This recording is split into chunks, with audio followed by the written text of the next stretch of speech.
moving a participating user towards the head end using sliding material. It can be challenging to move upwards in bed.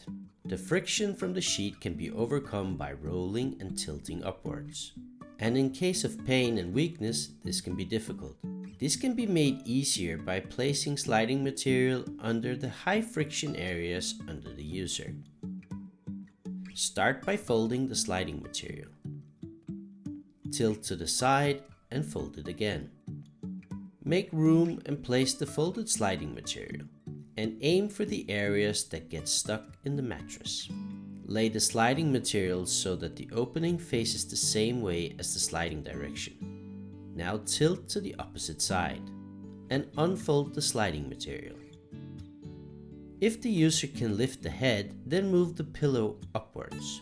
Support the feet and let the user push themselves into place. One way to remove the sliding material is to slide it into itself. Slide the cloth under the arcs of the body.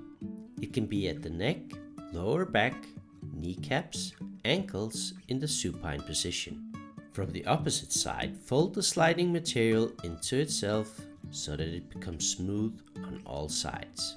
For more information, go to mastercare.dk or call us. We're ready to help you.